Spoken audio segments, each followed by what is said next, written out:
जय हिंद दोस्तों, कैसे हैं आप सभी। आई होप आप सभी अच्छे होंगे। दोस्तों, आज की क्लास में हम लोग जानने वाले हैं कुछ प्रमुख कृतियों के बारे में। और ये कृतियाँ क्या होने वाली हैं, इन कृतियों में देखिए रचनाएं कह सकते हैं आप इनको, या पुस्तक भी इन्हें कह सकते हैं, ठीक है। और ये वाली पुस्तकें या ये वाली कृतियाँ या रचनाएं जो हैं, ये आपकी उस समय की होने वाली हैं जब आपको भारत क्या है कि भारत को आज़ाद कराने के लिए प्रयास किए जा रहे थे, ठीक है। तो उनकी ये प्रमुख रचनाएं हैं, इन्हीं के बारे में आज हम लोग जानेंगे, ठीक है भाई। तो देखिए, इंपॉर्टेंट जो भी है सभी को मैं हाईलाइट करता चलूंगा। हालांकि सारे ही इंपॉर्टेंट हैं जितने भी चार्ट में लिखी हुई हैं, तो सभी के बारे में एक एक करके जानते हैं, ठीक है भाई। देखिए, सबसे पहले अनहैप्पी इंडिया, जो कि लाला लाजपत राय ने लिखी थी, ठीक है। गीता रहस्य वेरी वेरी इंपॉर्टेंट हो जाती है, गीता रहस्य, ठीक है ना, बहुत ज़्यादा पूछी जाती है गीता रहस्य। और ये लिखी थी बाल गंगाधर तिलक ने, ठीक है ना, ये इंपॉर्टेंट है। और कई बार आ जाता है कि ये जो गीता रहस्य है ये कहाँ पर लिखी थी, तो एक जेल थी मांडले जेल, ठीक है। तो मांडले जेल आपको जरूर याद रखना है, वहाँ पर लिखी थी बाल गंगाधर तिलक ने जब इनको कैद कर लिया गया था, ठीक है भाई। चलिए, अगला क्वेश्चन है सचिंद्र सान्याल। अभी सचिंद्र सान्याल कौन थे, आपको पता है सचिंद्र सान्याल, मैंने बताया था HSRA की, जिसने HSRA क्या थी, एक संस्था थी, HRA एक संस्था थी। HSRA तो बाद में इसका मॉडिफाइड रूप था, जो कि भगत सिंह और चंद्रशेखर आज़ाद ने मिलकर के किया था। लेकिन HRA यानी कि हिंदुस्तान रिपब्लिक एसोसिएशन, इसका गठन किसने किया था, वो किया था सचिंद्र सान्याल ने, ठीक है। तो इनकी एक पुस्तक थी बंदी जीवन, ये कई बार पूछ ली जाती है, तो ये आपके लिए इंपॉर्टेंट हो जाएगी।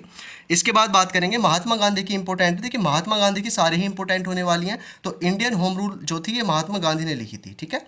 और एक आपकी इंडिया डिवाइडेड, ये राजेंद्र प्रसाद ने लिखी थी, जो भारत के पहले राष्ट्रपति रहे हैं, डॉक्टर राजेंद्र प्रसाद, उन्होंने लिखी थी इंडिया डिवाइडेड। और ये कब लिखी थी, जब भारत क्या है कि भारत का बंटवारा हो चुका था, ठीक है ना, भारत और पाकिस्तान में दो पार्ट में डिवाइड हो चुका था इंडिया, तो तब ये लिखी गई थी इंडिया डिवाइडेड। इसके बाद देखिए, इंडिया टुडे, ये आपकी रजनी पाम दत्त ने लिखी थी, इंपॉर्टेंट नहीं है, अगर आपको याद रखना है तो आप याद कर सकते हैं फिर भी, ठीक है ना। इसके बाद देखते हैं इंडियन इस्लाम, इंडियन इस्लाम लिखी थी टाइटस ने, ठीक है, इंडियन इस्लाम टाइटस ने लिखी थी। नेशन इन मेकिंग, ये कई बार पूछ लिया जाता है, नेशन इन मेकिंग, ठीक है, तो ये लिखी थी सुरेंद्र नाथ बनर्जी ने, तो ये इंपॉर्टेंट है। भीमराव अंबेडकर की पुस्तक इंपॉर्टेंट हो जाएगी ये वाली, Pakistan and the partition of India, ठीक है, ये भी आपका उसी समय की बात है जब भारत का पार्टीशन हुआ था, ये वाली इंपॉर्टेंट है डॉक्टर भीमराव अंबेडकर की। इसके बाद देखिए भवानी मंदिर, ये लिखी थी एक घोष थे, ठीक है ना, बारेंद्र कुमार घोष, उन्होंने लिखी थी भवानी मंदिर, ये पुस्तक थी, ठीक है ना, रचना थी उनकी। भगवती चरण बोहरा, इनकी एक पुस्तक थी the philosophy of the bomb, ठीक है। कई बार कहीं कहीं पूछ ली जाती है, इतनी इंपॉर्टेंट नहीं है, तो आप इसे स्किप भी कर सकते हैं, याद करना चाहें याद कर लेना। लेकिन जिन पर मैं टिक लगा रहा हूँ वो ज़्यादा इंपॉर्टेंट है आपके लिए, ठीक है। इसके बाद देखिए महात्मा गांधी, तो महात्मा गांधी जहाँ नाम आ जाएगा वो इंपॉर्टेंट ही होने वाला है, ठीक है। तो महात्मा गांधी की एक और पुस्तक थी माई एक्सपेरिमेंट विद ट्रूथ, ठीक है ना, यानी कि सत्य के साथ मेरे अनुभव, ये पुस्तक थी महात्मा गांधी की एक और। अब ये दयानंद सरस्वती की है, तो दयानंद सरस्वती की भी इंपॉर्टेंट हो जाती है सत्यार्थ प्रकाश, ठीक है, इसको भी याद करना चाहें तो आप कर सकते हैं। सुभाष चंद्र बोस की इंपॉर्टेंट हो जाएगी, वेरी वेरी इंपॉर्टेंट हो जाएगी, ठीक है ना, इंडियन इंडियन स्ट्रगल, ठीक है ना, भारतीय संघर्ष, ये पुस्तक किसने लिखी थी, सुभाष चंद्र बोस ने लिखी थी। आनंद मठ, ये भी इंपॉर्टेंट है, बंकिम चंद्र चटर्जी ने लिखी थी आनंद मठ, ये रचना थी इनकी, आनंद मठ इंपॉर्टेंट है बहुत ज़्यादा। मौलाना अबुल कलाम आज़ाद, इनकी थी इंडिया विंस फ्रीडम, यानी कि भारत ने आज़ादी जीत ली, तो ये लिखी थी मौलाना अबुल कलाम आज़ाद, कई बार पूछ ली जाती है ये वाली पुस्तक, ठीक है भाई। चलिए, इसके बाद मोहम्मद इकबाल ने एक पुस्तक लिखी थी जिसका नाम था तराना ए हिंद। डिस्कवरी ऑफ इंडिया आपको जरूर याद रखना है भाई, डिस्कवरी ऑफ इंडिया, ये वाली जवाहरलाल नेहरू की डिस्कवरी ऑफ इंडिया आपके लिए वेरी वेरी इंपॉर्टेंट हो जाएगी। इनके बाद देखिए दुर्गादास की एक पुस्तक थी India from Curzon to Nehru and after, ठीक है ना, तो आफ्टर मतलब कि ये इंपॉर्टेंट नहीं है दुर्गादास की, अगर याद रखना चाहें तो रख सकते हैं, कोई दिक्कत नहीं है। विजय लक्ष्मी पंडित, ठीक है ना, विजय लक्ष्मी पंडित, ये द स्कोप ऑफ हैप्पीनेस, ये इंपॉर्टेंट है थोड़ी सी, तो इसको देख लेंगे। विजय लक्ष्मी पंडित इतनी इंपॉर्टेंट नहीं है, याद करना चाहो तो कर सकते हो, ठीक है। इसके बाद देखिए एक आती है इंडियाज पास्ट ऑर्थर, ठीक है, ये लिखी थी ए मैकडोनाल्ड ने, तो इसको भी आप स्किप कर सकते हैं, ठीक है ना, एक अंग्रेज थे ये, उन्होंने लिखी थी। अलेक्जेंडर डफ, इंडिया एंड इंडियन मिशन, ये भी एक अंग्रेज थे, उन्होंने लिखी थी। वी डी सावरकर, ठीक है ना, वी डी सावरकर, तो वी डी सावरकर का पूरा नाम आप सभी को पता होना चाहिए, विनायक दामोदर सावरकर, ये इनका पूरा नाम था। और इन्होंने भारतीय स्वतंत्रता संग्राम नाम से एक रचना लिखी थी अपनी, तो ये इंपॉर्टेंट हो जाएगी, ठीक है। चलिए, इसके बाद देखिए पथेर दावी, पथेर दावी ये लिखी थी शरद चंद्र चट्टोपाध्याय ने। लाइफ डिवाइन, अरविंद घोष की ये वाली इंपॉर्टेंट है वही बुक, लाइफ लाइफ डिवाइन, ठीक है। इसके बाद देखिए सरोजनी नायडू की है एक सॉन्ग ऑफ इंडिया, ये इंपॉर्टेंट हो जाएगी, सॉन्ग ऑफ इंडिया, ये लिखी थी सरोजनी नायडू ने। उसके बाद रविंद्रनाथ टैगोर की, ये भी वेरी वेरी इंपॉर्टेंट है, ठीक है, गीतांजलि और गोरा, ये दोनों ही आप याद रख लेना, ठीक है भाई, रविंद्रनाथ टैगोर की। इसके बाद राधा कृष्णन जो थे हमारे, सर्वपल्ली राधा कृष्णन, उन्होंने लिखी थी नेशंस वॉइस, ठीक है, तो मतलब कि राष्ट्र की आवाज़। तो इसको अगर आप ध्यान रखना चाहें तो ध्यान रख सकते हैं।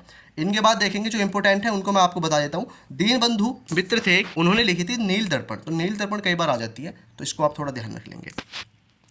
और एक जवाहरलाल नेहरू की एक और थी, ठीक है ना, तो इसको भी आप देख लेना, इतनी इंपॉर्टेंट नहीं है ये वाली। लेकिन आपको लाला हरदयाल है फिर, हिंट्स फॉर सेफ कल्चर, ठीक है, तो ये किसने लिखी थी? लाला हरदयाल ने। अभी मैं आपको जो इंपॉर्टेंट है उनको बता देता हूँ। फिर ये डॉक्टर राधाकृष्णन ने लिखी थी इंडियन फिलोसफी, तो इसको थोड़ा हाईलाइट कर देता हूँ, इंपॉर्टेंट है थोड़ा सा, ठीक है।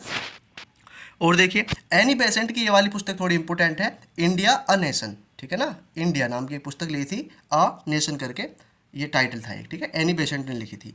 आर.सी. दत्त की थी ये इकोनॉमी हिस्ट्री ऑफ इंडिया, इसको भी आप देख लेना। सी.एफ. एंड्रूज ने लिखी थी एक इंडियन रेनेंसा, तो इसको आप देख लेना, इंपॉर्टेंट इतने नहीं है लेकिन, तो इसको मैं हाईलाइट भी नहीं करता। रविंद्रनाथ टैगोर की है फिर, ठीक है, पोस्ट ऑफिस, ये नाम कई बार पूछ लिया जाता, पोस्ट ऑफिस किसने लिखी थी? तो ये थी रविंद्रनाथ टैगोर की, तो इसको भी देख लेंगे। भीमराव अंबेडकर की एक है द रिडल्स ऑफ हिंदुज्म, ठीक है, तो इसको आप देख लेना थोड़े से। मोंटेग्यू ने लिखी थी इंडियन डायरी, ठीक है, ये कई बार आ जाती है इंडियन डायरी, ठीक है।